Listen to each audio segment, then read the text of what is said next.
Hi, welcome to this week's Midweek Connection. My name is Todd Jordan. I serve as senior pastor here at Strawbridge United Methodist Church. I'm delighted that you've joined me this week.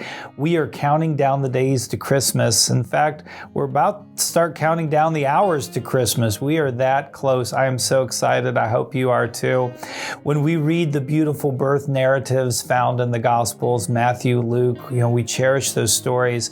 Interesting, in the Gospel of John does not begin his gospel with the birth of Jesus. John begins his gospel at the beginning of time. Hear these words from 1 John, the first few verses. In the beginning was the Word, and the Word was with God, and the Word was God. He was in the beginning with God. All things came into being through him, and without him, not one thing came into being. What has come into being in him was life, and the life was the light of all people. The light shines in the darkness, and the darkness did not overcome it. This light, this life, this word that has come into the world is Christ, God himself through the Son being born among us. For John and all the gospel writers, this is a game changer, not just for you and for me, for all of creation. John is saying the light of the world has come into the world. God incarnate through Christ will bring us light and life, salvation. And he says that the light shines in the darkness, and the darkness did not overcome it. There's a lot of things about this world, this life, this creation that's just not right. When I look into my heart, sadly, I must confess, not everything's right in my own heart. And we're all forced to confront the darkness that is in the world, in the creation, in society, and in our own hearts.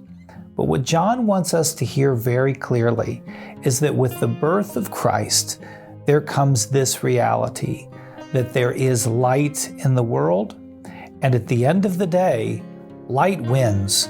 Darkness does not overcome it. Darkness does not have the last word. Death, evil, our brokenness, this is not how God will allow creation to remain. We've been given the gift of light and the gift of life.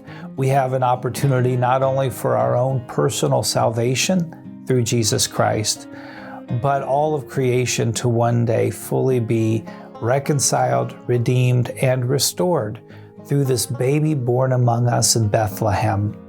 Now, he will grow and he will share important information and teaching about the nature of the kingdom of God.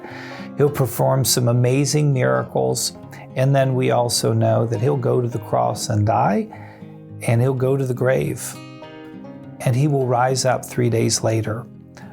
All of this should not be lost to us as we celebrate his birth, because with his birth comes all of that and the guarantee that God is with us through all times, and that creation itself will one day be set right so that it will be the light and only the light.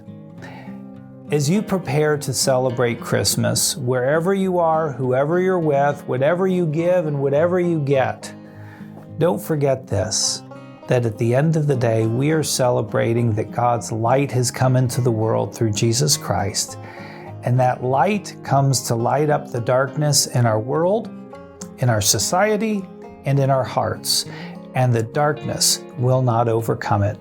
May God bless you and have a very Merry Christmas. I hope to see those of you who can make it on Christmas Eve at any one of our worship services at 3, 5, or 7.